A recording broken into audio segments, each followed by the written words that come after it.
I've got to do this. You can only chat with me. That's for the brown stuff. And then I'm going to make I was about to say our secretary, but now I'm going to say our president-elect co-host here. Thank you. Oh, now she can let people in, and I don't have to. Okay. Um, public comment. Is there any public comment?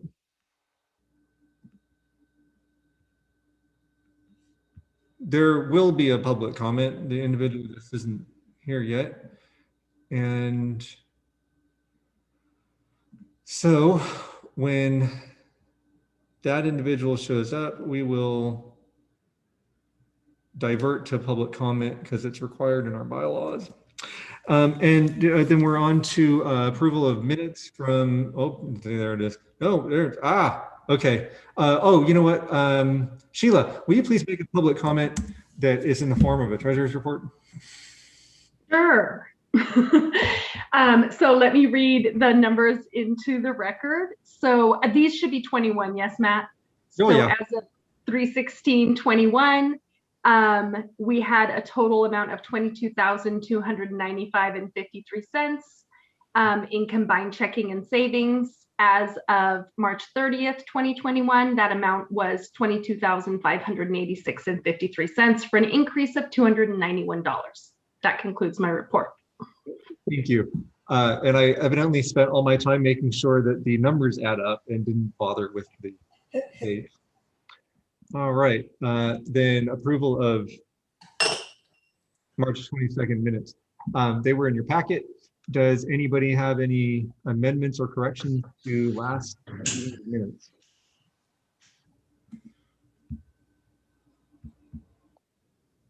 Okay, then if there is no objection, we are going to approve them by unanimous consent. Is there any objection to so doing? Not seeing any hands.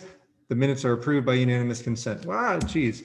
And then we have one consent item. And Dan Staler to the Faculty Committee on Online Education. If there is no objection, we will approve that by unanimous consent. Is there any objection to so doing?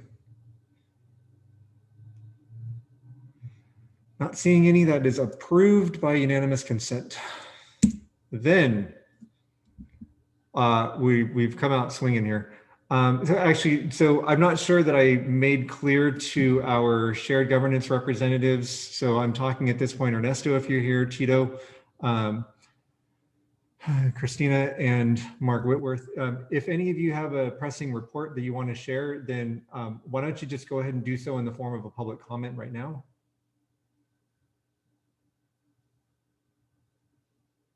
Okay, then we're not doing that. And we're going to jump into the anti-racist resolution. And let me go ahead and share that on my screen here.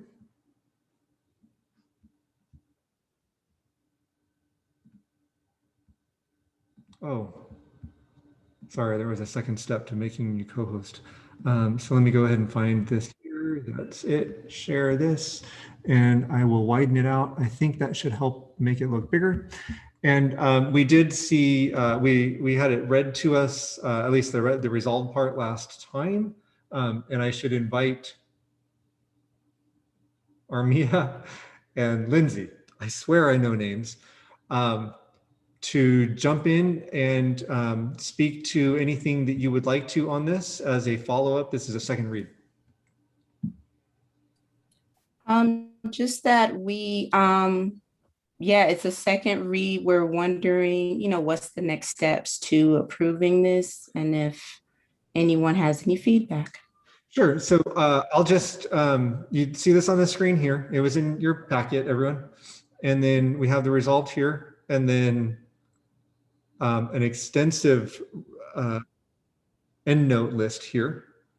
And then it is followed by the glossary of terms, which it actually has been, it's starting to be adopted by the Strategic Planning Standing Committee. Quite an extensive glossary of terms with references. So next steps, what I expect to happen right now is that somebody should make a motion to approve resolution 21.1. A motion. Bevel's hand was up, so I'm not sure if he wanted to make that motion. But Yeah, I make the motion to approve the anti-racist resolution. so Armia is the one that brought it before us and wanted to motion, and then Well, I Bevel, can second. I'm cool. I That's fine. second.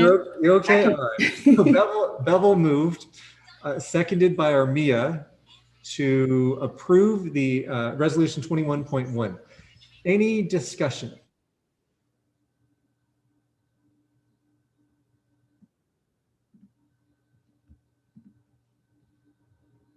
I'm not seeing any hands.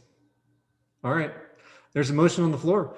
And I think we can go ahead and approve this by unanimous consent unless anybody objects.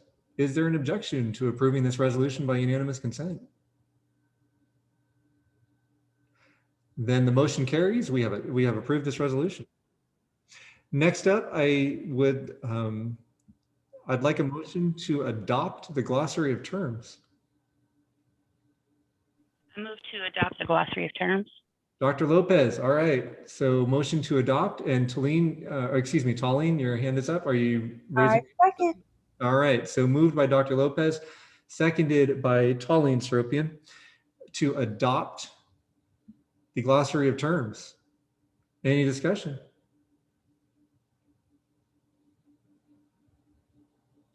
All right.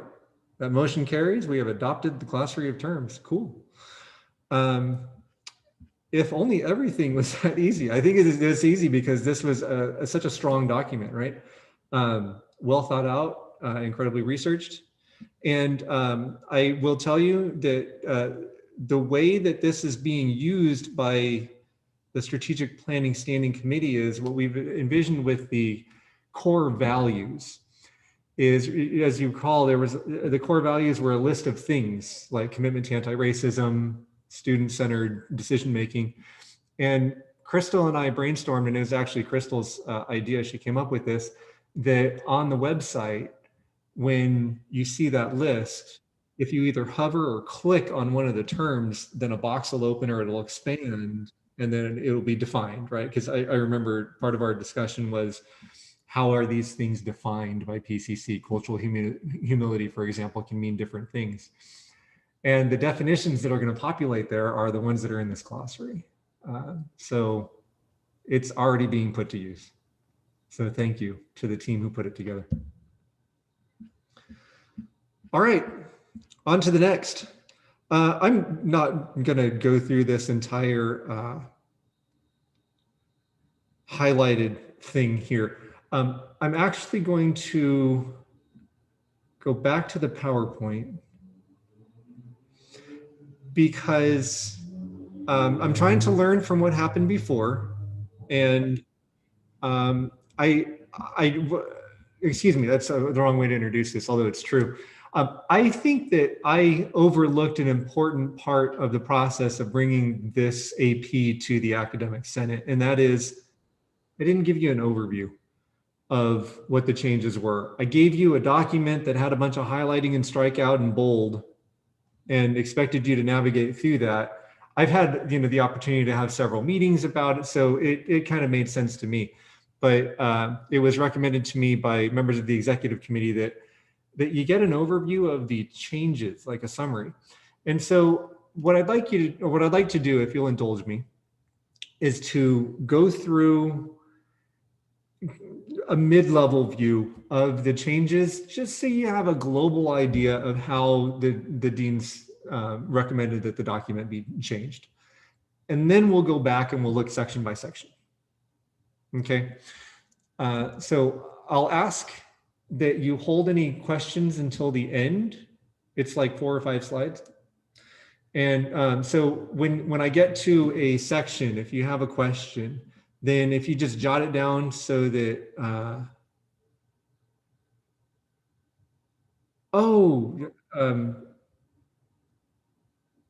yeah, I need to go out of order.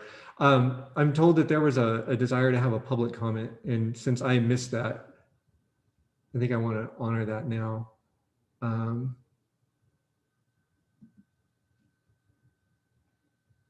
it's Dr. Francoso, did you want to make a public comment? Oh, hi, how's it going? Yes, just a really quick public comment. Two, actually, congratulations to the new board of Dr. Lopez and Dr. Jaramillo and Professor Armia and Professor Rose, that they're going to do extremely awesome. It's great that we have 4 women, 3 women of color, and 2 Black women as our leadership for the Academic Senate. Yeah, super proud of that.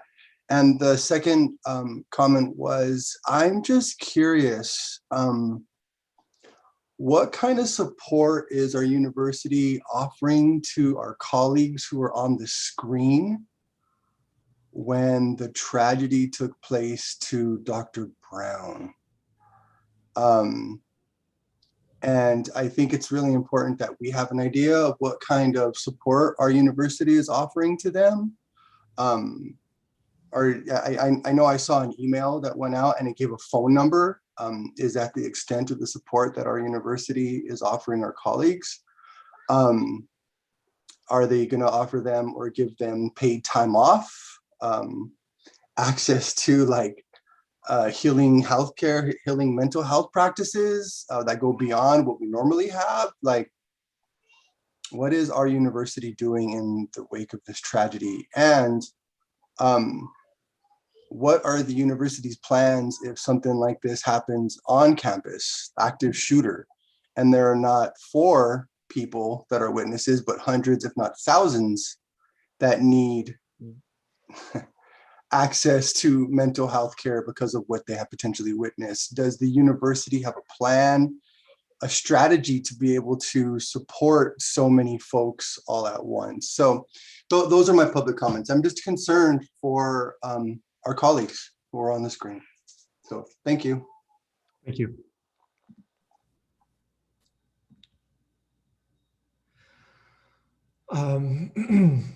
And then since I did that, I'm going to go ahead and look through our list and see if the other individual that I'm expecting to make a public comment is here. No.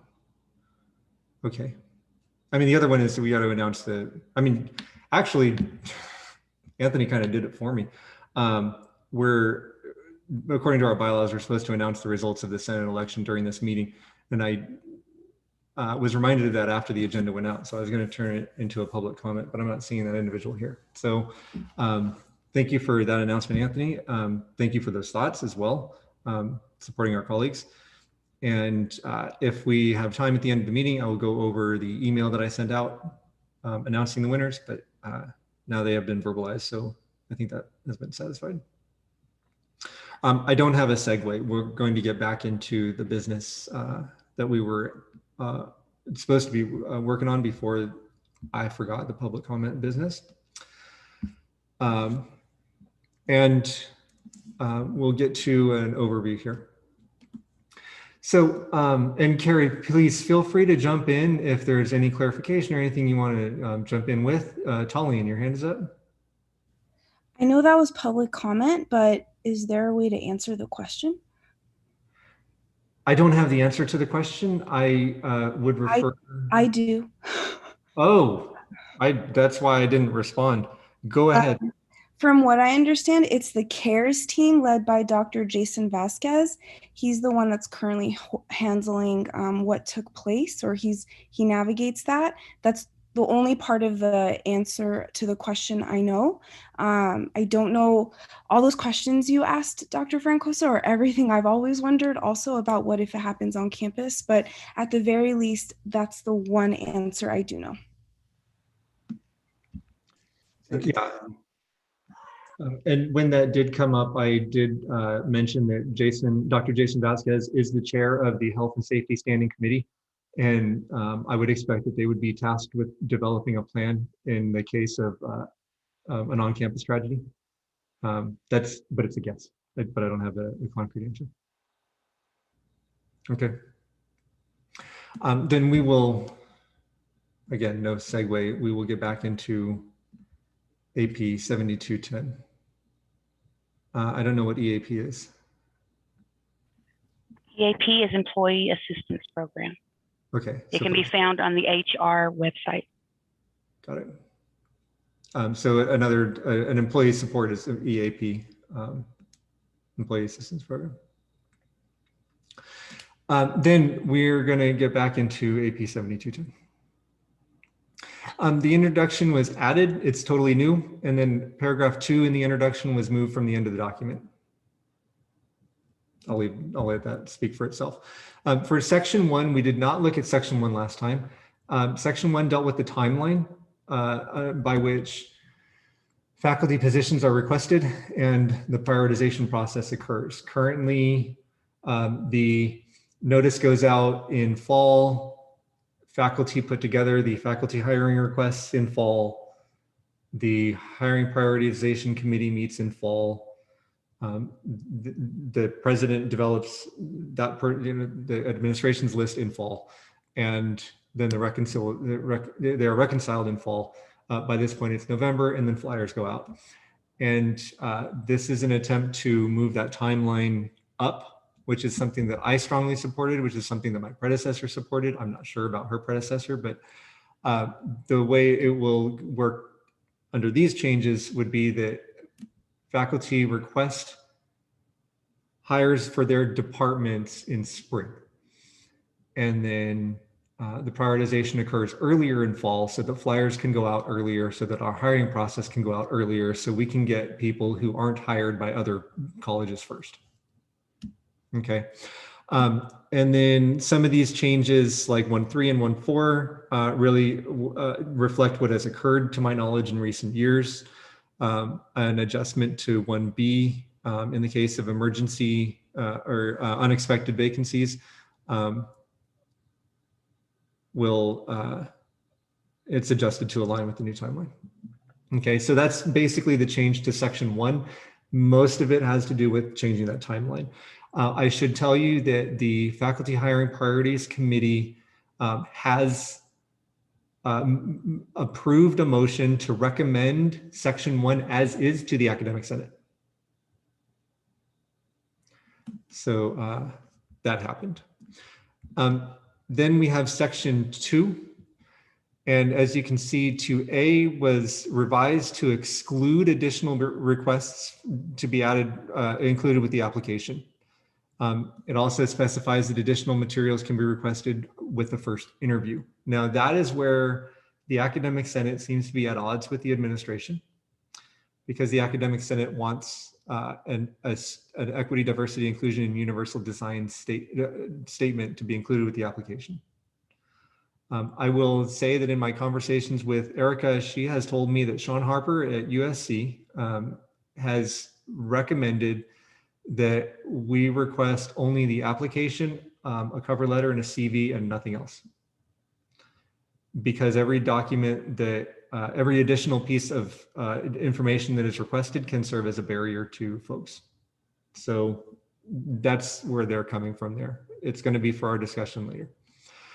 Recruitment details are included. A new subsection was titled transfers, and reference to specific content, contract article was removed. And then it used to say that in the event that somebody wants to transfer, like an existing employee wants to transfer to fill a new opening, that there was going to be an informal hiring committee, and that reference has been removed. I don't know what that's about. Section 3 is the one that says that it would limit hiring committees to 5 members because it used to say 5 or more, and now it says 5 with the or more stricken. And then at least 2 of which are from diverse backgrounds, at least 1 of which is from an underrepresented race. And the Academic Senate has recommended that the 2 become 3 and then the 1 become 2. You all follow that because you were here for it, I'm sure. There is a clause in 3B now that I asked to hold questions until the end of the presentation. So make a note of where it was and then we can reference it. The committee composition can be rejected for lack of diversity, right? So that is some of the new vocabulary in there. And then the tenured clause has been removed. Section 4 really updated, just affirmative action isn't a thing anymore. Diversity and inclusion has replaced that. Section 5 specifies what will be reviewed in the initial screening. So this is going to relate to Section 2, right? The application, the resume, and the cover letter is stated in Section 5. So if we're going to recommend a change to Section 2, that needs to be reflected in Section 5 here as well. Some language updates in Section 6. And then 6B2 includes the, whether or not interviews will be held in a classroom setting. Right, it's something that the hiring committee can specify. 7B now gives the hiring committees the option to bypass second level interviews. And when we hired 46 faculty, there were committees that wanted to bypass the second level interview. I think that having the, it doesn't matter what I think. But anyway, that's part of what Section 7 does. I mean, it matters what I think, but I'm supposed to be neutral here. Section 8 seems to have a few things in it. Optional is added to the title. The Vice President of Instruction in particular will chair the follow-up committee. The committee with all members present shall interview and evaluate each candidate as stricken. I don't know what that's about. And then there's somebody emailed me, 8F befuddles me. It contradicts itself.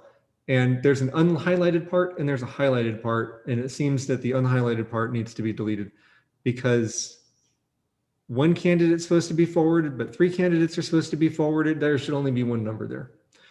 And then the dean conducts reference checks. And then the part about reconvening to reconsider recommendations based on information gathered in reference checks is stricken. Again, I'm not sure what that's about. Minor language changes in Section 9. Section 10 was removed entirely. Equivalency is fully contained in AP 7211 now. So that change makes sense. And then 11A was moved to the beginning of the document. The rest of Section 11 is about, oh, you're going to have step in salary, class, blah, blah, blah. It's contract stuff. And contracts applies to employees. It doesn't apply to prospective employees. So it makes sense to me that that was moved as well, or removed. Okay. So Bevel, you had that thing. Let's wait till we get to that part of the document. Make sure that you have your question at hand. But I'd like to go through from beginning to end. Okay. I have a feeling our time is about up because I received a notice about 2 minutes ago that we had 3.5 minutes left. So when that happens, we're probably going to ask for an extension. Apparently I'm using the royal we now. At this point, I can give you one of two things. So it finally occurred to me, hey, maybe you want a clean copy of this. And so in your packet last week, you received a clean copy, including all the dean's edits. It's the way it would read if it were approved. Apparently that's easier to read than a bunch of highlighting and strike throughs and stuff. And then we have the highlighting and strike throughs and stuff. I'm going to share one of them on the screen now so that we can talk about it. Does anybody have a preference? Do you want the clean version or the highlights and strikeouts? You just say it. I probably need to see both. The highlights and strikeouts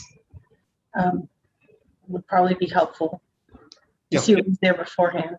Yeah. Okay. What was that? Highlights and strikeouts. Highlights and strikeouts. I agree. You got it. I had both of them ready just in case. Okay, so let's go with the introduction. And folks, I'm going to make this process a little bit informal. I'd like to do a single motion at the end to approve stuff. Changes along the way as needed, but without a series of motions if we can avoid it. Okay, so does anybody have any discussion about the intro?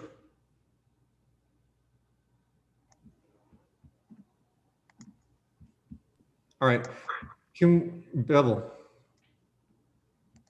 Yes, Matt, I saw that one of those first lines they wanted to strike. Was that a recommendation from the deans? Wait, there's nothing in the introduction. The introduction is this part here. And there's nothing in the introduction here that is stricken out, so I'm not sure. Oh, it's time. Can we have an extension? I move to extend by 15 minutes. All right, is there a second to that motion? A second. Okay, moved by Bevel, seconded by Dr. Bernardo to extend by 15 minutes. Is there any discussion? I don't think you would discuss, just if there's any objection to unanimous consent, let me know. I don't understand. I don't understand. Are we asking for Hang on, Donna. discussion? No, there shouldn't be discussion on an extension. That was my mistake. Donna, are you objecting to approving? No. Are there any objections to approving by unanimous consent? All right, then that motion carries. Again, it was moved by Bevel, seconded by Dr. Bernardo. Motion carries to extend by 15 minutes. And then Dr. Bernardo's hand was up, but first Bevel's hand, well, I was in the middle of a conversation with Bevel. So it's gonna be Bevel and then Dr. Bernardo and then Donna. Go ahead, Bevel. Yeah, it's just because a document that you showed before had that first line strike, but The document that's in our packet has the first part of the first line striked and then something different. Yeah, that was my comment as well as a Okay. question. We're looking at a different thing in the packet than what you have on the screen. Yeah. Oh, oh my gosh, no. I messed it up. All right. Was it in the separate email to us or something? Remember you? No, I can just do this now.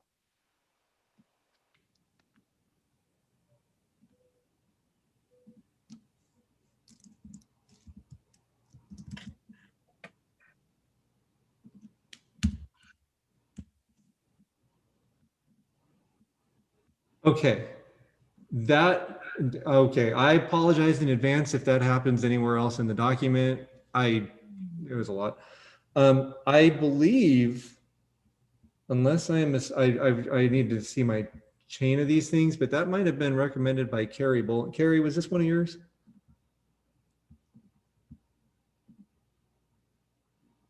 Carrie Bolin, are you here?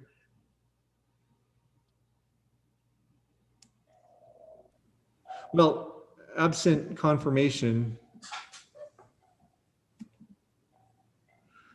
I'm going to let you go ahead and start talking. So Bevel, now I see what you were talking about with the strikeout. So go ahead and speak your piece. yes, I was just wondering, was that strike recommended from the deans to strike qualified and diverse faculty? Right, so I'm going to look at my.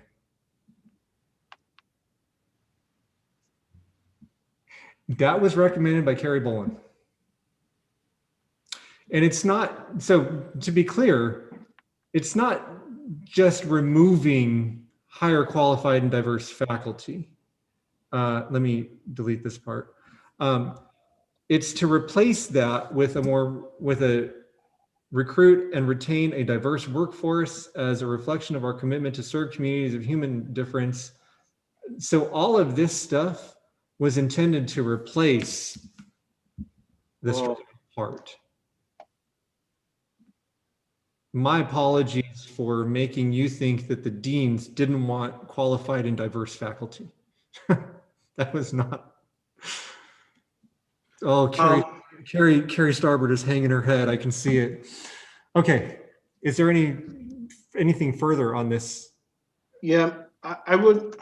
So can I make a motion to add a word to that? I'd rather not.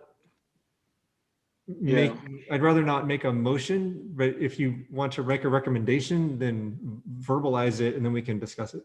Yeah, I would like to see the word the focus on ethnic diversity, because I think when we just use the word diversity, they may think about, having equal men as women, having individuals of different genders. But I think the biggest problem that we have is a lack of ethnic diversity. So I was wondering if the Senate members would object to that. Discussion? To retain a Is there any response to that? Lyman? Yeah, I mean, we do want to make sure that, you know, we are looking for ethnically diverse faculty. I'm just wondering, Bevel, if what you're asking for is just as a highlight of what we're looking for? Is that what you? Yes, I would just add the word ethnically before the word diverse. Okay. So then the question is, do you mean only ethnically diverse? We're not talking about different sexualities, different sexual orientation, different gender preferences, different gender identities. We're only talking about ethnically diverse? No, it wouldn't mean specifically only ethnic diversity, but I think I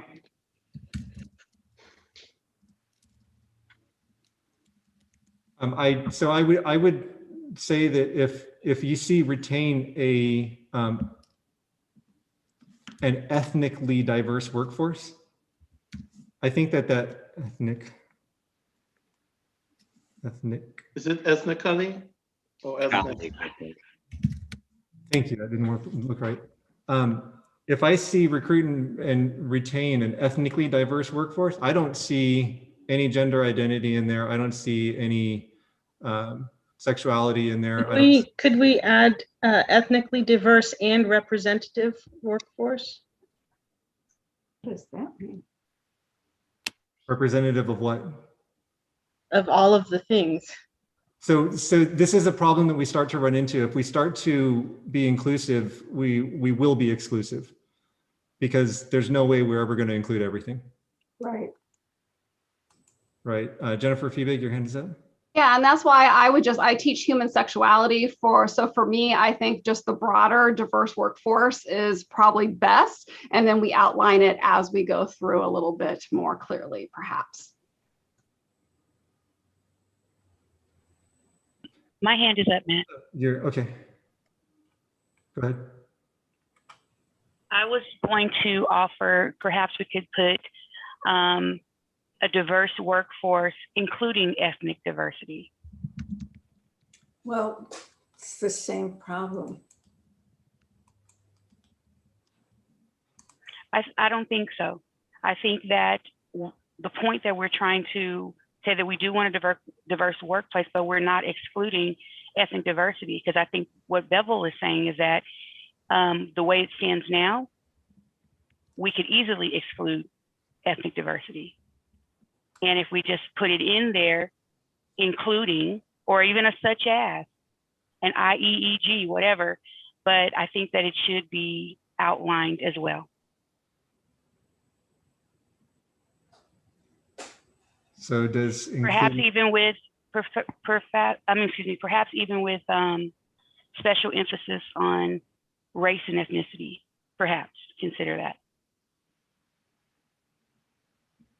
Okay, and Dr. Bernardo, your hand is raised as well. I think I bypassed you. I apologize. Yeah, no, I was just trying to figure out what, I was a little bit confused as to what our overall objective is here, is to go through the entire document of the edits that the deans or the administration have made and figure out what it is that we may want to keep and or change, and then at the end make a total motion to approve or not. Is that what we're doing? My intent was to approve it section by section so that we didn't have to approve the blanket. I see. But I'll tell you, the goal is to go over the entire document, yes. And at this rate, we're not going to do it this semester. Professor Endor? I think that it seems like it needs to be turned over to a few people to be gone through. Is that possible? Jennifer? Yeah, I just want to say Carrie Bolin is our diversity officer, and she's the one who suggested this wording. So I think instead of us getting bogged down on the first sentence of the first document, perhaps having it more broad right now. Yeah, that's fine. We can move forward. I mean, so anyway, to respond to the previous date, and it now slips my mind who made it. The executive committee of the Academic Senate did look at this. We sat down with the Vice President of Instruction and with Carrie Starbird. After the Vice President of Instruction got the edits from Carrie Bolin. So a group of people did look this over before it came to the Senate. It didn't, I mean, we didn't just, here you go. Dr. Bernardo, is your hand up again? Yes, sorry, but I think it's probably just sort of going back to the language here, so I can lower my hand. Oh, okay. Terry Stoddard.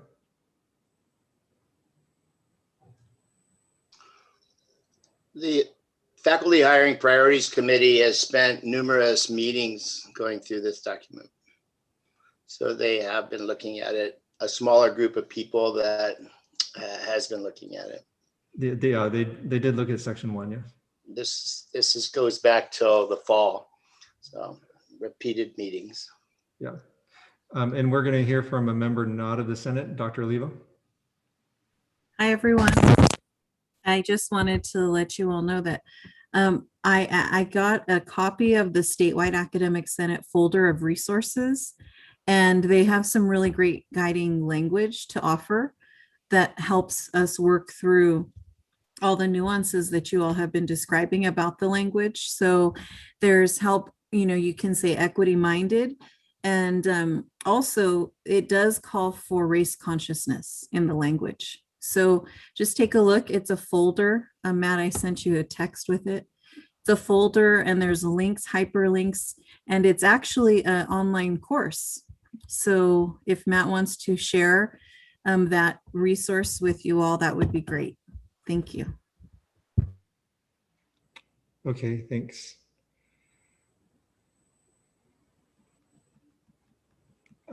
So anything further at the moment?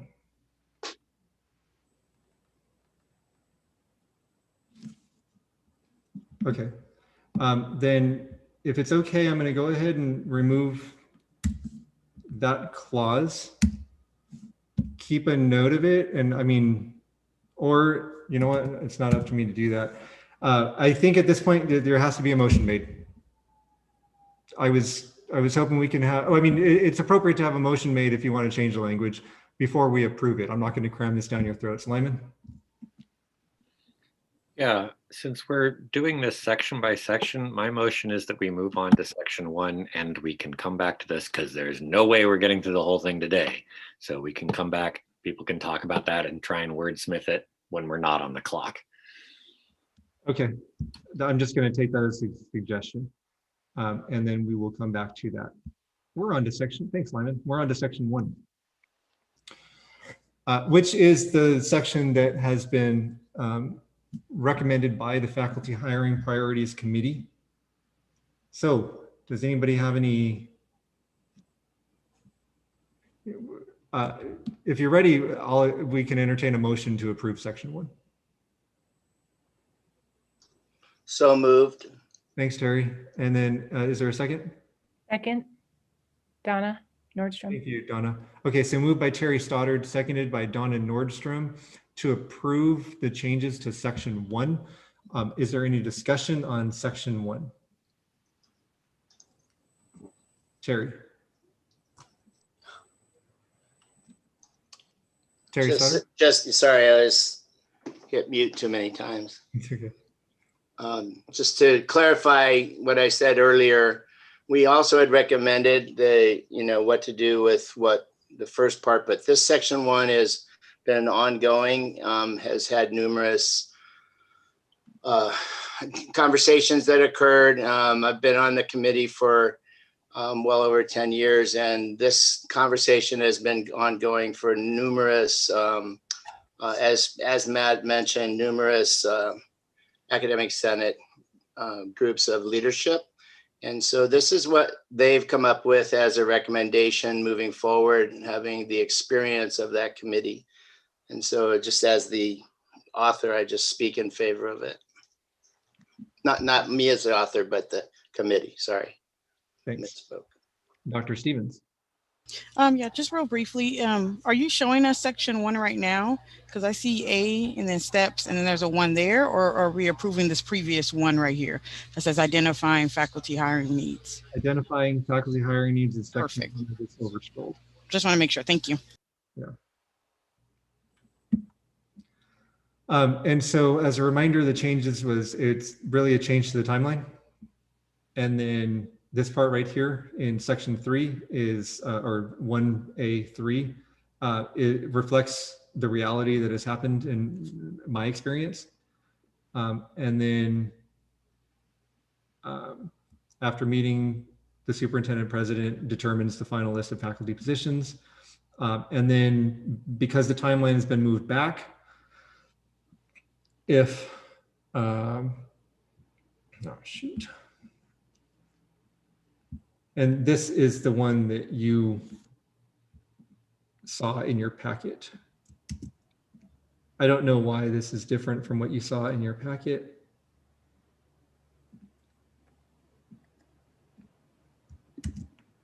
Submit or amend in case there's a late retirement or separation, and then any new submissions will be included when ranking. Donna? No, never mind. I'm sorry. Never mind. Okay. So is there any discussion on this? Okay, then unless anybody objects, we're going to approve section 1 by unanimous consent. Is there an objection to so doing? Okay, then section 1 is approved by unanimous consent. I'm told time is up on this. Well, we got one of them done. One of two things can happen. There can be one more extension, or we can move on to another agenda item. I move to extend by 15 minutes. Okay, so that motion by Bevel to extend by 15 minutes. Is there a second? I second. Dr. Bernardo seconds. Okay, so is there any objection to approving that extension by unanimous consent? Okay, then that motion carries. My apologies to the rest of the agenda. This is important. I didn't think we were going to finish it today, but this is important. And now we're at section 2. Dr. Bernardo. Hi, yes, so I think it's going back to a comment that I made, I suppose, in a different meeting, which section 2A2, instead of should recuse themselves from this process, will recuse themselves from this process, so that there's not like a, well, maybe I will, maybe I won't. Okay, so the recommendation is to change that to, how about shall? We usually use shall in this stuff. Okay, so there's that. I think I'll underline it to try to keep track of the tracks. And then Sylvia and then Donna. Yes, thank you. For our area, it's very problematic in the way this is written because it does not allow us to request a portfolio before we call candidate for a first level interview, which it makes us in this impossible position of not being able to even understand who we are inviting for an interview. Not only that, for example, in my area, which is design and media art, be current with design and technology is very important, but the way this prevents us to see the portfolio of the candidate, it will penalize young applicants, which are sometimes the ones that are more suitable to teach current technology, that then in turn make our students able to have competitive jobs when they go out and try to get a job in this field. So for us, it's very important that we ask for a portfolio so that we can see the work that the candidates have done in the past and currently when they apply for the position. Okay. The way this is written, it only required for the first level interview. Right, okay. And I just realized what's happening. I'm actually working on and sharing the wrong document. So I'm going to go ahead and Great. work on and share the correct document. And it's the one that I guess I was copying from.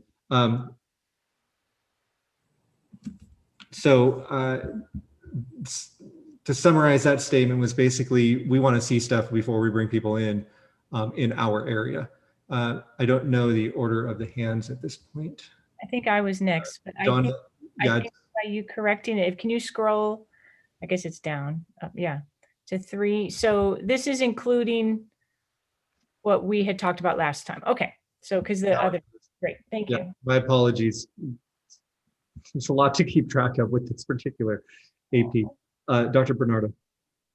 Yeah, I just wanted to address that, what Professor Rigon was saying. Is it possible to make exceptions for specific departments who have absolute need for extra materials, which would mean that those departments are the exception, not the norm of, you know, all the departments? So if art necessarily needs this, then they can be included, as arts can ask for other things in the initial, but everybody else can't, for example? Maybe something like, so it would be in part 3 here, and maybe something like in special circumstances,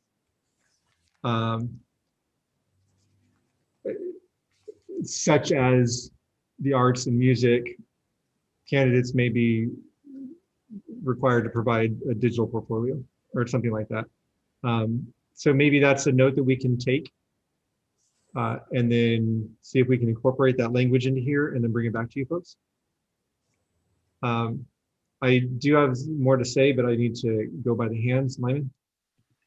Yeah, this is along the same lines as what Dr. Bernardo was saying and addressing Professor Rigon's comments, that perhaps what we should do is not specifically pull out the arts and music, but instead say that any department, if they so feel, can petition to request additional things. And then it would, you know, that might be more along the lines of what we're looking for, to allow for departments to do that. By the way, if for whatever reason the math department at some point in time wanted people to submit whatever, we could, right? But in general, the default is that you don't. Perhaps that would be the way to solve the problem. So I appreciate that. My first thought is petition to whom? Who approves or denies the petitions? What's the process? That's a good question. I know. It's never easy, right, Donna? Thank you. 2 things, at least 2 things. One, just in comment to some of the things recently about limiting it, or in general, I'm for, why put limitations on us? We're the professionals on the committee, and you know, let's trust the art department professionals that they're going to make the right decision. But so I would say not to put that it should only be for a certain number of certain divisions. The other thing I wanted to kind of clarify on the point that you had made earlier, Matt, if you could maybe repeat it. I think that's in response to section 2A3, like our comment from last time that we added. So you were saying that someone from USC said we shouldn't do that? Yeah, it's Sean Harper, and his recommendation is that hiring committees only ask for an application, a resume, and a cover letter.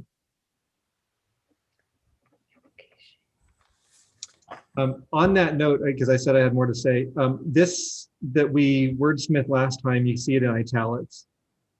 It actually could all be included in the position as stated in the job announcement. What you would do is, when you're forming the job announcement, you would say cover letter to include blah, blah, blah. And then it doesn't need to be a separate document as stated in the AP, right? So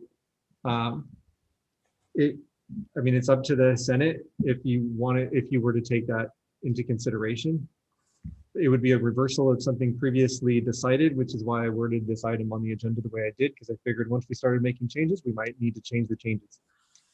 Jennifer? Yeah, and Sean Harper, he's the guru with this. So if he's recommending that we don't have that specific extra thing, then I'm in favor of maybe having the DEI within that. Or maybe this is something that we could ask if you get a presidential interview, then maybe a statement like that is appropriate. I don't know how we go about doing that. Just an idea. Right. Okay. For this, I actually would need to entertain it as a motion because it would reverse a previous Senate decision.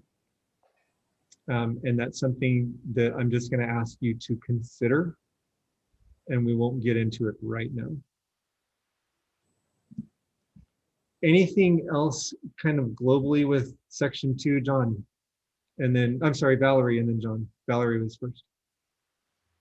Yeah, I was just going to respond to one of the comments that was made. I mean, Sean Harper does know a lot, but I mean, like I said last time, UCLA is just as prestigious as USC, and they actually ask for a separate document. So I think that if you look to the literature on it, you know, I found more papers in favor of it than against, but I'm sure it's split, right? This is new territory.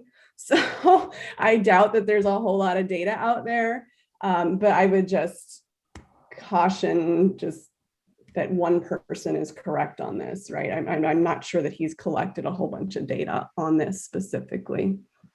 Thank you. Okay. John? Yeah, if we're worried about requesting too many documents because that would throw up additional barriers, can't we have something in the document, and this might be in 5B, where we would follow up if somebody did not include a particular document? Like, we wouldn't just nix them because they forgot to include something. Like somebody I don't know if this would be HR, or I guess HR would follow up with them if they didn't have that particular document.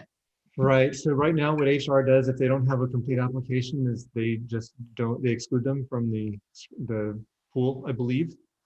And or do they follow up? Carrie, can you remind me, Carrie Starboard, do they follow up if they are missing some documents? It's kind of a decision of the committee whether or not to go back to the people who didn't submit the document and ask them to submit. And then they have usually about 48 hours to submit the document, but it doesn't happen on every committee from what I understand. Okay, so you're suggesting maybe a backstop at 5B in case something isn't included. If John, if you just keep coming to Senate meetings and then remember that was your statement, when we get to 5, remind us. But I'm not saying it was an inappropriate time, because it's the 2 is tied to 5, so it's absolutely appropriate, and I think that helps with the conversation. It's Sylvia, and then Sylvia already spoke. Veronica, and then we'll go back to Sylvia. Yes. So in my experience on hiring committees, I've found that some people just submit things and some people don't, and it gives an unfair advantage when it's not delineated. So I think more delineation on what you're hoping to see, as opposed to saying, well, you should mention it in the cover letter, is much better, because then you're giving people actually an equal playing field that they're going to submit the same things. Thank you. Sylvia? Yes, thank you. I have 2 things. One, I wanted to comment that in my previous committee, we asked HR not to toss the application that didn't have certain material in it, but rather follow up and ask for additional information, or ask if it was possible to obtain, and if it was not possible, to let us examine the candidate anyway. So this is something that the committee can ask HR, not to discard candidates. The other thing is, I don't know if this is appropriate, but I think I would like to make a motion to go back to the part I was commenting before and strike out where it says division discipline committees should indicate any supplementary material that candidate may be asked to submit, and strike out when invited for the first level interview.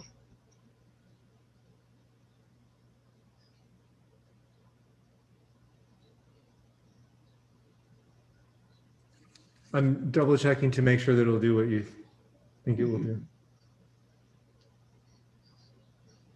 That in number 4 though, Okay, it's It's in number, but address it's on it. the first, number 1, I think. yeah, no, it is, but so if this is stricken out, and so the deal is we have 1.5 minutes, no more extensions. This is in preparing the job description. So if this is stricken,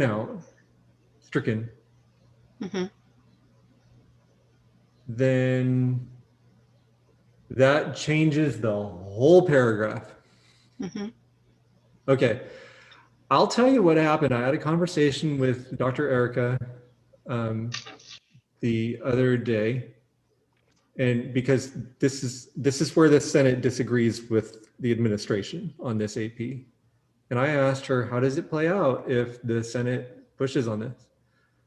And she said, I don't want to hear complaints later that hiring isn't diverse because our pools aren't diverse if we're excluding people because they don't have the things that we're asking for. That's what her response was.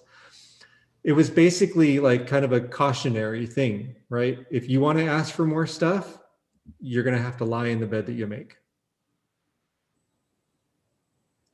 In other words, it's not going to be a hill anybody dies on, but there are perceived repercussions. I'm going to let Carrie go.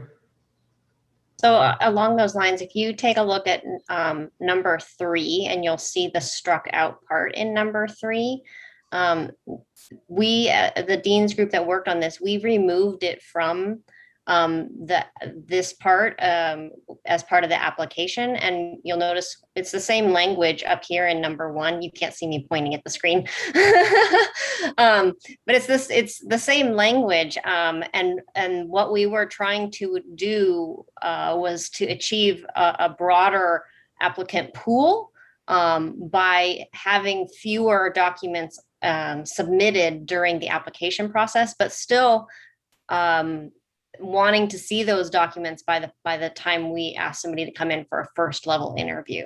And so that's why that when invited to the first level interview was included, and that's why it was moved from number 3 up into number 1. And I just wanted to give you the thinking behind why that move was made. Thank you. And I can say firsthand that one of our problems is the pools. But our time is up on this. We're going to revisit this next meeting. We got to move on with the agenda.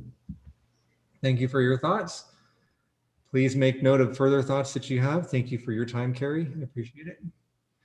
And then next up, it's Carrie Bolin here now. JK, nope. So we're going to move on to Cynthia, Dr. Olivo.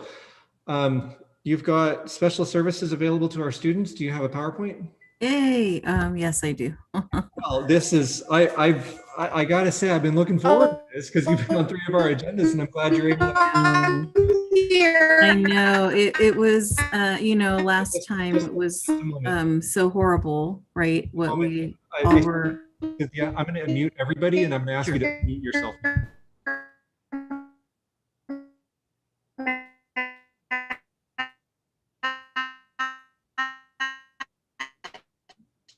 Go ahead and unmute yourself, Cynthia. Hello. Hi. Can you hear me? Okay. Yes. Okay. Sorry, something weird was going on. Yeah. So last time, it was just a horrible time of what happened with Dr. Carol Brown. May she rest in power and peace. And so I just thank you all for your patience as I prepare to come and present information to everyone. And, can I screen share? You will be able to in just a moment. Thank you. I wanted to just come in and share some new services that we have available for all students. And we know that one of the best ways, if not the best way, to reach our students is through each and every one of you, right? You get to see the students or be in contact with the students every day, faculty by and large. So I just wanted to come and share so that you can share the information with students and make referrals to us for these new services and programs. And I just wanted to remind everyone, you know, for the various efforts that we've put in place over the years, I always try and make sure I'm working with faculty to create, right, to co-create. So it's faculty and student driven. And here's some of the examples of that over the years, right? Dr. Cecilia Medina Adamo, she helped get the Safe Zone Coalition started, and we have the Quest Center. Dr. Derek Milne, he was addressing food insecurity in the honors program, and we were able to work collaboratively to create the Lancer Pantry. Dr. Salazar Romo, she led the Equity Syllabus workshops, and now we have Concourse e-Syllabus. So, you know, Dr. Lopez and Armia Walker with Black Academia, Black Student Success Center, Patty Durange Martin for veterans, Dr. Francoso for our core program, Dr. Weston and Sheila, Equity Minded EEO, Dr. Altunji, Lily, and Ingrid for PCC Connect. So here's more that we have to present to you. And remember, achieving equitable outcomes, we must ensure that we are building new institutional structures, cultures, practices, and routines, right? And I love seeing you all engage in this really difficult dialogue because we're trying to create a new way so that we can have new outcomes, right? The thing is, if nothing changes, nothing changes. So we have to make sure we're implementing changes. So a new change we have is that we have a Lancer Care Virtual Center. And I'm really proud to share with all of you that one of your very own Academic Senate board members, Senator Dr. Carmen Stevens, is leading this effort. What is the Lancer Care Virtual Center? Well, it brings together all of our social work services under one umbrella. So our social workers, our interns, our marriage family therapist who specializes in Black and Latinx family studies, our student peer leaders, our Lancer Pantry lead, and soon we'll have meal delivery services and emergency aid will all be offered through Lancer Care Virtual Center. And I'll give you an example. Last week, a faculty member emailed me and he said one of his students shared with him that he's homeless. And so I was then able to email the Lancer Care team and let the faculty member know our team will take care of that warm handoff from the student to the teacher to the Lancer Care Virtual Center. Now, how do we do those referrals? It's through PCC Connect, the first way. Second is through phone. Third is our Lancer Care team at pasadena.edu. And then finally, you can also follow us on Instagram. You can also let students know to follow us on IG. And we post information about workshops and resources, as well as how to get in touch with us. Speaking of, our PCC Connect system is led by Dr. Altunji, and then we have counseling faculty who make sure that we have information available to you to use this system. Currently, we have a Canvas instructional shell that is public facing. So if you're wondering, how do I use that PCC Connect system? The first thing you can do is access the Canvas instructional shell. Second, you can email PCC Connect from the PCC directory for assistance. And one of our team members can help train you to use PCC Connect. So you will just electronically refer students through this system.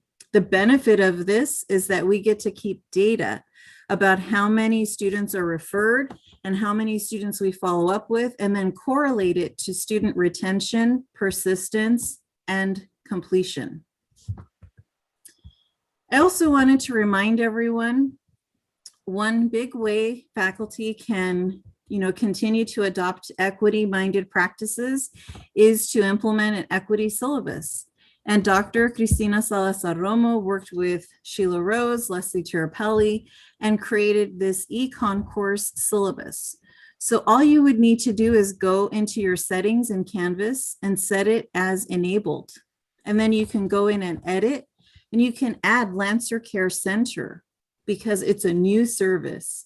So we want all of our students to be aware, especially because during this pandemic, a lot of students are navigating, how to pay for rent, how to get food, and, the challenges of the basic necessities that they need during this critical time. Other new programs that we'll provide information about later. Matt, maybe we can create a way to share this info. We have a Men of Color program, and we have amazing data for our student success outcomes just after fall semester alone. Our African American Male Education Network and Development Charter Organization is still thriving in the remote setting. Parenting support services, we have faculty members Helena Jarso, Dr. Cindy Fu, and adjunct Gia Blunt are currently working on a survey to administer to our students who are parents to assess needs and create services. And Helena Jarso is our point of contact for any student who is pregnant who needs support in understanding what rights and services are available to them. And so I just wanted to share a little bit of an update about the new programs and services we have available to every single one of you as we all support our students together. Thank you. And this is how you can find me. Cool, thank you, Dr. Olivo. Having the PowerPoint was very beneficial as well. We work with some awesome people.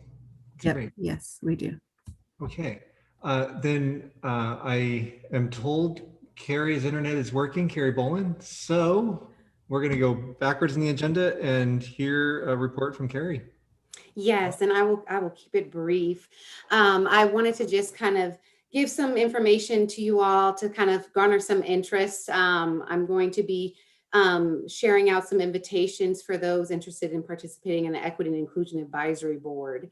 I'm looking for a cross-section of representation across disciplines and roles on campus, and this will really be sort of an advisory, a recommending body to help address some of the equity initiatives that we have by way of our EMP plan, as well as some of those other priorities that I've kind of been sort of putting into place by way of my inquiry-based touring over these past few months. The second piece, so if you have an interest, please reach out to me. If you do get a friendly email invitation, please open it up. I'll sort of unpack a little bit about sort of the goals of that, that body in its sort of infancy at that time, and look forward to at least coming to sort of an info session to learn a little bit more about what that contribution of that space looks like. The second piece is that I'm wanting to sort of build out in partnership with HR and faculty a bias assessment and response tool. This will be sort of a resource that anyone can kind of access in regards to reporting an incident of bias and discrimination. And one of the largest pieces for me is not just for us to be responsive, to those incidents, but to also, track patterns of bias, monitor and create by way of that some educational interventions to help improve our campus's climate. So looking forward to working with HR, with faculty, with student services to build out that tool and in and of itself sort of a response team. And so if you have an interest in participating and or want to contribute to that process and sort of that think tank session, please let me know. I'll also be sort of pushing out an invitation about that space as well. The last piece is I'm wanting to get together some like-minded minds to think through a university diversity statement.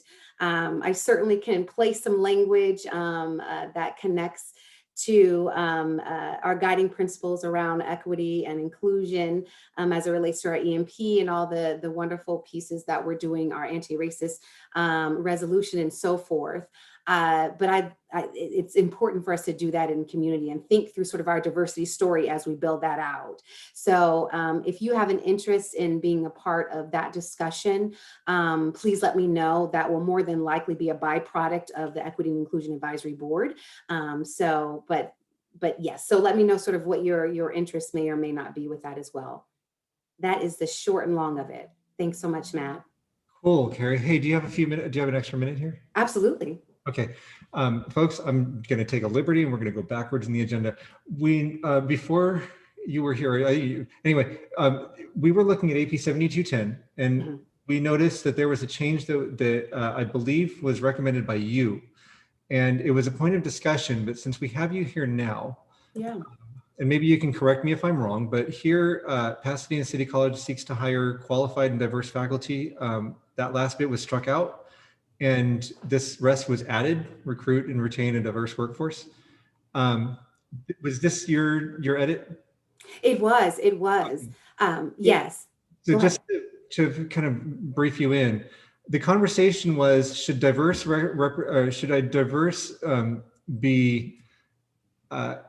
should it be called out that we want ethnically diverse, or if we say ethnically and then and gender do we run the risk of being exclusive by being inclusive? Can you just kind of let us know what you were thinking, what prompted you to recommend this change? Yeah, I think for me, I wanted to sort of build out where I thought sort of the sentiment of the higher qualified and diverse faculty. I think when we think about qualified, that could be really subjective.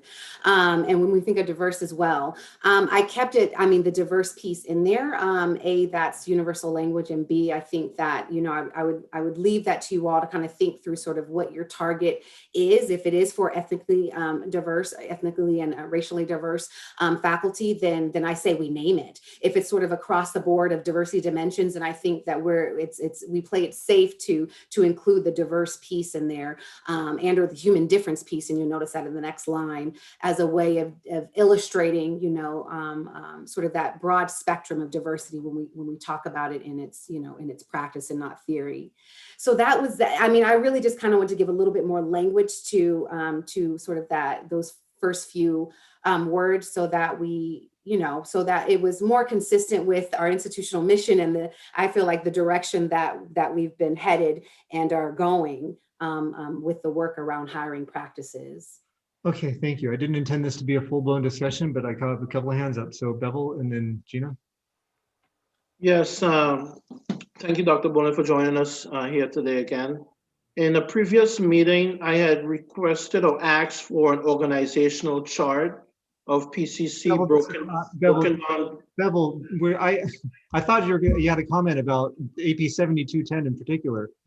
When you asked for that chart, I referred you to the State Chancellor's Office data mart. You can get those data yourself.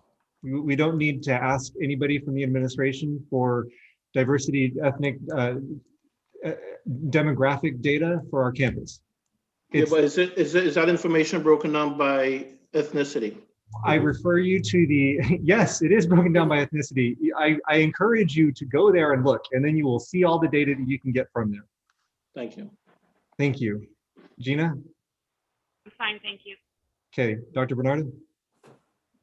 Oh, sorry, I was just thinking that Professor Constantine was going to ask Dr. Bull about the ethnically diverse again, but I'm just sort of adding on to that, so I'll just refrain. Got it. Okay. Then I appreciate your thoughts, Carrie. Thank you for sharing them with the Senate. This is something we're going to chew on and we'll come back to. So I appreciate your input there. Sounds good. Thank you. Okay. And then with that, we are going to move on to the rest of our agenda. And I have lost the ability to share. How does that happen? Okay. I need to find my packet. Next up, we're going to have Susie Ling. So Susie, I hope you're getting ready. Thank you everybody for listening to me today. My name is Susie and I teach history and Asian American studies. My issue is with the statewide minimum qualifications handbook. The minimum qualifications handbook has all the disciplines for all 116 community colleges. It must start from a local senate like ours to approve a new discipline. The two new disciplines that I would like us to approve are Asian American Studies and Native American Studies. Both of these have been disciplines since 1969, but has not been recognized by the state as separate line items. They have been listed under ethnic studies all these years.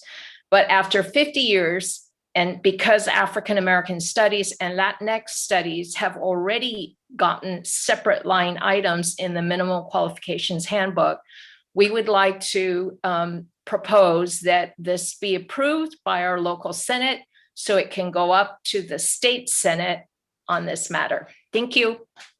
Thanks. And folks, there's a section in the minimum qualifications handbook that says how to do the process. There is an outline to be followed, and Susie did her homework. Everything that they asked for is in this document. And I think it's pretty good work here. This is coming to you as a first read. I don't expect you to be able to read it on the screen, but you got it in your packets last week. I think it was Thursday. So I leave it up to you folks if you want to sit with it for a couple of weeks and then move to approve this this proposal next time. That's fine. If you trust your colleague or you looked it over and you saw that it was as solid as I think it is, then there could be a motion to approve these proposals right now. It's really up to you. The timeline, by the way, this has to be submitted by September. So, you know, I'm not trying to rush it, although expediency is good. Susan's hand went up. Yeah, I move to approve the proposal. Okay, and do you want to do a 2-for-1 special? Do you want to move to approve both proposals or just both? Yeah, both together. All right, both proposals. Okay, and then is there a second, Dr. Bernardo? Your hand went up. Yeah, I wanted to second. Perfect. Okay, so moved by Susan Bauer, seconded by Dr. Bernardo to approve H1 and H2 Asian American Studies and Native American Studies additions to the minimum qualifications handbook. So the motions are on the floor. Susie, did I hear correctly that you were the first individual who was hired to teach American or Asian American Studies in the state of California? Is that correct information? Gosh, I didn't know that. That's really shocking. I don't know. I am the first full-time Asian American Studies at PCC. There were part-timers before me. Got you. Okay. I won't give the year that I heard that was attached to, but, and I go out on a limb there because I got to tell you, I was called out in a division meeting. My dean, Carrie Starbird, is apparently not the senior dean. There's one dean, one instructional dean who was hired before her. Anyway, so I went out on a limb there with Susie. Is there any discussion about these proposals? All right, then, unless there's an objection to approving by unanimous consent, we will do so. All right, the motion carries. Susie, may the wind be at your back as you push this through the State Academic Senate. And that's a good thing. Cool. Thank you for all the work that you did on this. And I don't know if you can see it, but the emojis are lighting up. So good stuff. Next, I wasn't sure we were going to get this far. I'm really glad we did. Jesse Wang, you are here, I believe. I am here. Cool. Then can you tell us what we're doing with 5030 and 5031? So it's, I mean, just it's board policy 5030. Yes, and board policy 5030 is actually a required policy. We just haven't had it. So we're playing a little catch up here. So this policy lists all the fees that the college charge. Some of them are required fees that we charge to students, such as enrollment fee and health fee and things in that nature. And some of them are elective fees, such as our students' representation fees and our library library books fee for lost books and things in that nature, and also a credit by examination fee, which is the next policy we're going to talk about. So this policy is just a list of everything that the college currently charge, and we're required to memorialize and then have it approved by the board. Okay.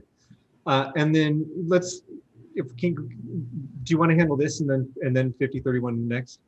Sure. Okay. So this is a first read, folks. Does anybody want to make a motion to approve it, or do you want to look it over and see it for a second read? Apparently you're going to be back with us, so because there wasn't a motion made. So we'll call this a first read because it is. Jennifer Fiebig? I'll go ahead and make a motion to approve it. Cool. All right. So there's a motion to approve BP 5030 fees. Is there a second to that motion? Susan, are you seconding?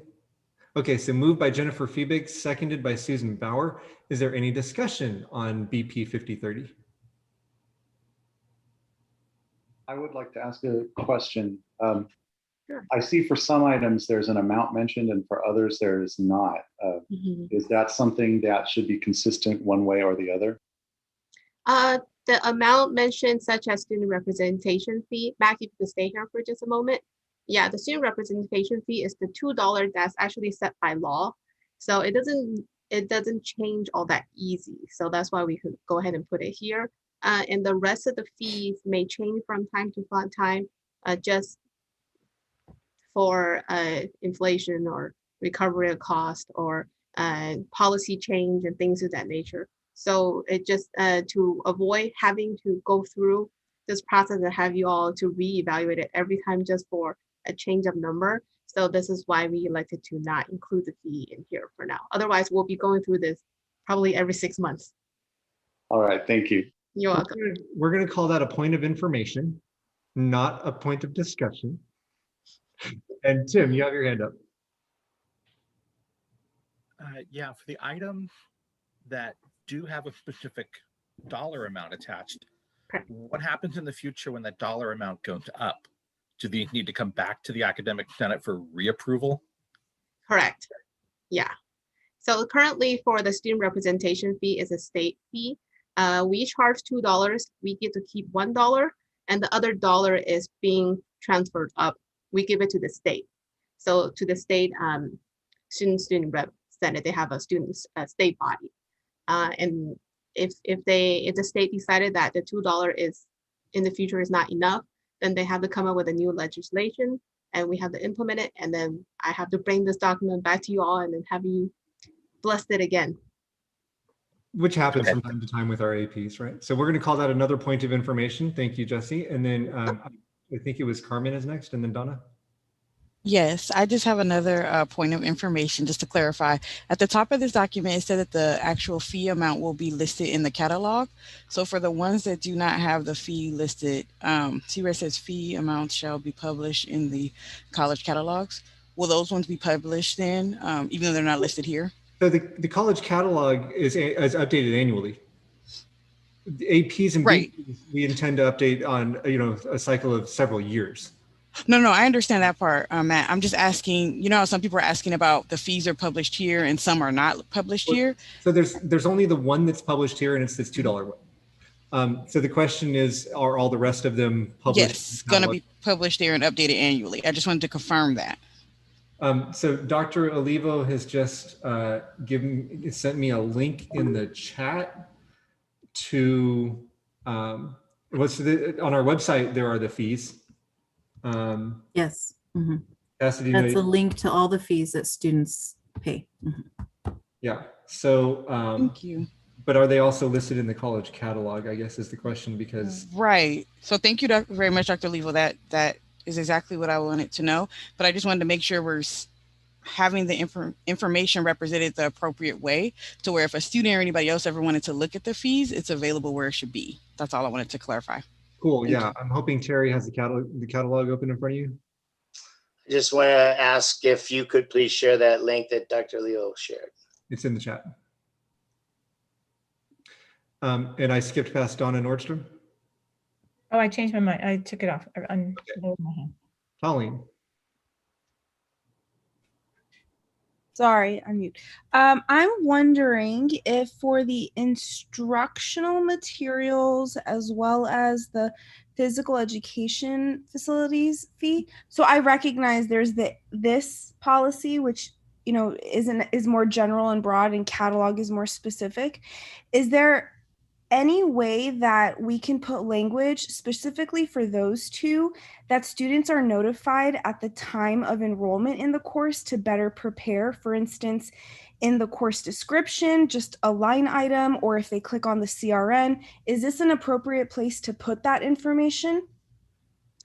Those information are available when they register for a class, and then the class description will tell them, oh, there is a fee and how much that fee is associated. So it is in there.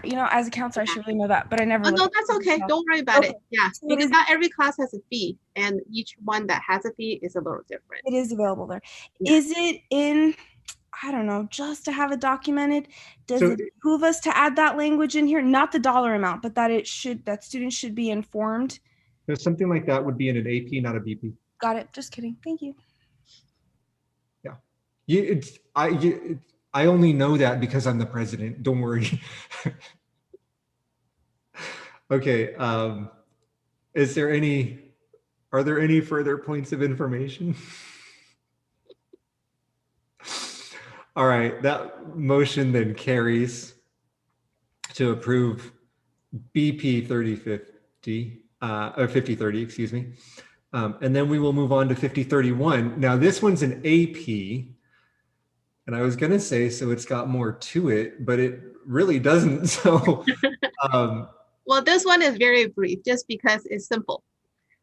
And the reason why it's simple is it's because the nature of it's just really simple. So it's very short. Yeah, normally we'll see an AP as pages and pages. It's got a lot of language in there. But really, credit by examination fee is something that we charge for when students that they, instead of taking a course, they wanted to take an exam to pass the exam instead of taking the whole course. And we charge a small fee. Usually is here we memorialize it, the way we recover some of that cost that we administered the test is by charging them the enrollment fee that they would normally pay. So this is just, to memorize it, this is how we're going to recover. This is our systematic way to recover some of that cost that we provide this service to the student. Okay, and then, so this is one of the items that's, as you mentioned, right, that's referenced in here. Correct. Would it be correct to infer that the rest of these would all eventually have an associated AP? That part, is this one here because it's a requirement? Yeah, this is here because it has some, there's some clarity that needs to be made for this one. Okay, so this one's special. It's special. Okay, I would recommend that this open parenthesis here somehow get closed over there, but that's the only recommendation that I would make. Does anybody want to make a motion to approve this AP? So moved. All right, so moved by Sheila. And is there a second to the motion? Ken, your hand is up. Are you seconding? I second. Cool. So moved by Sheila Rose, seconded by Ken Simon to approve AP 5031, credit by examination fee. Are there any points of information? Is there any discussion on this? Donna. So when it says I guess it's the third sentence, the credit by examination fee is the current per unit enrollment fee per the student's residency status. Is that for that course or is it just one unit? Because it's per unit.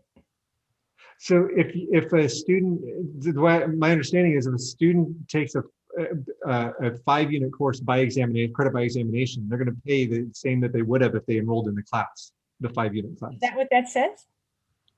Yeah, that's correct. Yeah, so if the student I think I just didn't know that. I mean, to me, that doesn't sound like that's what it means, but. So I think that the per unit, that should be hyphenated, so then it makes it a little bit clearer that it's like, it's the same fee per unit. Oh, but you're saying it doesn't say it's the same number of units. Right. Okay. Like it's just, right now the unit fee, what is the unit fee? $39, 46 too. I think it's $41 or So something. that sounds like it would be, okay, it's $41 for any course. Okay, so I'm going to recommend that, Jesse, can you consider changing the language to reflect or to clarify what's intended with the third sentence here? $46, just so, just 46, thank you. Definitely. Well, right, but I mean, if the intent is that they're going to pay the same for credit by examination for a 5-unit course that they would for enrolling in a 5-unit course, then it does seem that the language might need to be clarified. Yeah, the intent is to say if the student is an in-state student, then they would pay the in-state student amount for taking the test, as if they would take the class without taking the test. If they were a out-of-state or an international student, then the calculation will use their out-of-state or international fee per unit plus times however many units for that class, then that would be the amount of fee that they would take. Right. Right, but the times how many units is what I feel is missing. Okay. Yeah, I can definitely add that in there. No problem. I mean, it does say per unit enrollment, but it doesn't say how many units they would be paying for. So maybe I can add something like current per unit enrollment fee times the number of units for that particular class. That would, we as math folks would love that. Whatever makes you all happy and make it more clear. Susan, your hand was up. Are you? Yeah, I just wanted to say I agree with Donna. It's clear based on the end of that about the residency status, but if you're taking a 3-unit course for a 5, it isn't clear to me if I was reading this that the student would be paying a different amount. So if Jesse's willing to add it, great. No problem. I'll do that. Okay, then can we have a motion to table? Or postpone, excuse me. I make a motion to postpone Till the changes are made, right? till the changes are made. Okay. A second. Cool. Then, so moved by Donna, seconded by Dr. Stevens to postpone this item until it is brought back with the recommended changes. Thank you, Jesse, for accommodating us here, for waiting until we got to you. And then if there's no objection, we're going to approve that motion to postpone by unanimous consent. Is there any objection? Okay, I just remembered roll. I need all of the Senate representatives to type here into the chat. I don't know if Dr. Lopez has been taking roll here, but just in case. While we're here, this one's really a quick change. And she's been waiting all this time. Crystal Colross. Yes, I am here. Thank you. So this is pretty easy. There is a new law that went into effect. It's called the Educational Debt Collection Practices Act. And it says that we cannot withhold transcripts if students owe us money or have a financial obligation to the district. Well, if you can't withhold transcripts, you're really not withholding grades. So we struck both out, and then we did a title change for the Director of Admissions and Records. Cool. Are there any questions on this change? Colleen. Yes. So withholding, it's great that we can't withhold grades or transcripts anymore. But if we're withholding diplomas, I just want to clarify, does that mean that on the transcript, the degree won't be posted? Well, we're not withholding transcripts, so yeah, we can post the degree on the. So the degree will be posted. They just won't physically get a mailed diploma to their home. Exactly. Okay. That is my question for that one. Thank you. Yeah, the diploma is it's the physical thing. Okay. Cool. All right. Is there a motion to approve this, or do you want to think about it, folks? I move it to approve it. Okay. Lyman Chafee, seconded by Terry Stoddard to approve AP 5035. Any discussion, points of information? Talian. Yep, I have lots of opinions. I read a very, very interesting NPR article kind of about this. So it recently on April 3rd, you all should look this up. How in advance do students in what manner and how in advance would students get written notification of this in order to fix their financial obligation? I ask only because I can suspect if this impacts a certain population of students, it would be those that are lower income. And so I'm curious how the college can help, if there is any. If we have any data indicating how many students are actually impacted with this, like, am I making a big deal out of nothing? Or, is it a very small amount? What sort of, how do we help them and how in advance do they get notice? I'm just curious. So let me make sure we understand what's going on with this particular AP. It's being changed from saying we're going to withhold grades, transcripts, diploma, and registrations to saying that we're going to withhold diplomas and registration. Yeah, I know, even diplomas and honestly registration, but what I'm saying is that right now, as the document stands, it says that we can break the law by withholding more than we were legally allowed to withhold. And then with the strikeouts, we're now in line with the law. No, I understand that. I guess I'm wondering, since you mentioned APs, we can add, am I correct? APs, we can add more clarifying information than BPs. Is that correct?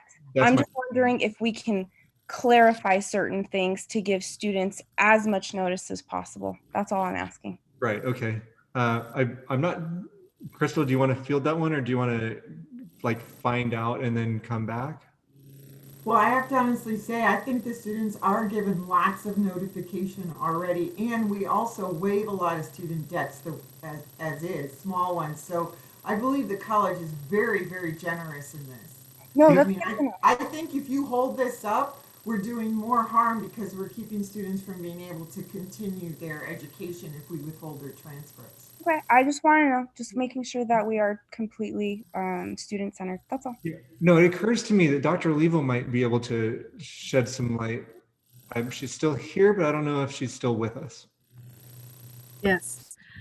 Students are provided with reminders from the Fiscal Services Department about the debt that they owe. And then in regards to debt forgiveness, I believe it's been since fall of 2020, we have been forgiving debt for students who owe $100 or less to the institution. And the Fiscal Services Department also sends out reminders to students regarding if they're going to be sent to a debt collector, for example. Yeah. So when's the first time they receive notification? The first time is a reminder after they register. They get weekly reminders. Okay, so is that something that can notification be added to this particular AP?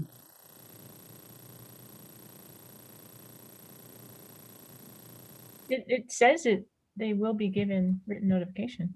Right. Okay. There have been hands up. I went to Dr. Levo because she was here, and this is, I think that's her area, but not her area, but she deals with student services. Terry, your hand is up. I appreciate what she brought because those were the specifics, but doesn't the sentence that says the student shall be given written notification handle this? But you're muted.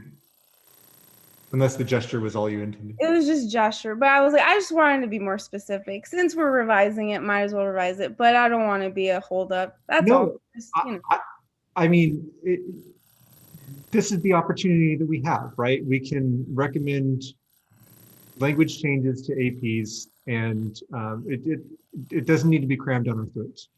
No, it's because we're very student-centered. I agree, but it's great to have certain things delineated because it also keeps the college accountable. And then we can always go back to a certain policy and show students also, for instance, if they felt like they weren't given proper notification. I'm just crossing our I's and dotting our T's. But if I'm making it a bigger deal, then that's a sentence consensus. I understand. If you want to recommend language, then I'm happy to pass it along. Lindsay. I support what Colleen is saying. I see what she's saying. She's saying at the point where a student has no other options, are we providing them with options? Like, is there a way for them to, help them pay for it. Or I don't know. I don't want to speak for Talene. I think she just means, is there language that we could include that would help students figure out a way out of this rather than it will be sent to debt collection? Yeah, I would just offer that I appreciate the question as well. I know the lawmaker who proposed this. Her name is Luz Rivas, and she probably will go and look and work on this to make sure students can get diplomas later. Okay, so here's what I'm going to recommend. That Talene, if you can come up with some language to hit what you're trying to hit, send it to me. I'll forward it to Crystal. And then we're gonna, and then maybe a motion to postpone this until the next Senate meeting. Make a motion to postpone it to the next meeting. Okay, moved by Donna, seconded by Me, I second. Talene, seconds. Okay, then if there's no objection, then we're gonna approve the motion to postpone this.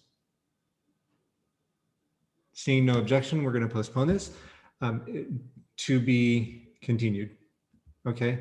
And I will say props for not backing down, Talene, because during the course of that conversation, you reminded me a little bit of what we do in the Senate, right? If you see something, say something, and this was our opportunity to say something. So Show. Thanks for not backing down. Although I will say we are 12 minutes over. So with that, we're going to go ahead and we're going to adjourn in just a moment here. Lyman? Yeah, I just wanted to say before we adjourn, the E1, we should address that because that's usually takes about 5 seconds and then we can have that committee dealt with, right? The academic Senate subcommittee. We did. Oh, we did? Yeah, we approved it by unanimous consent early on. Somehow I missed that. My apologies. That's okay. It happened very quickly. But I appreciate your attempted expediency. I do. Are there any proposed future agenda items? Bevel. Yeah, I had asked for the discussion of potential voter suppression in the Senate. Yes, you have. And that is the executive committee, part of the executive, I had a conversation with executive committee members and they reminded me that is part of our bylaws. And so when the bylaws come through, that will be an appropriate time to have that conversation. Okay. Is there anything else? Okay. Then I was extremely remiss at the beginning of the meeting in not acknowledging the tragedy that did occur with one of our faculty members and the trauma that was experienced by four of our colleagues who were on a Zoom phone call when that tragedy occurred. And I thank Anthony for bringing it to our attention during the Senate meeting. We will adjourn this meeting in the memory of Dr. Carol Brown, known to a lot of you. And I'm gonna go a little off script here and say that if anybody wants to say some words in her memory, then now is an appropriate time. Nobody is obligated. Okay. Then what we will do is adjourn in her memory.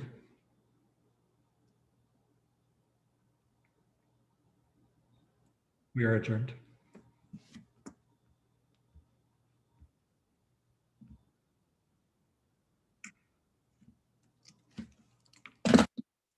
Thank you, one and all. I know, I realized it after I said faculty. I forgot the word for colleague.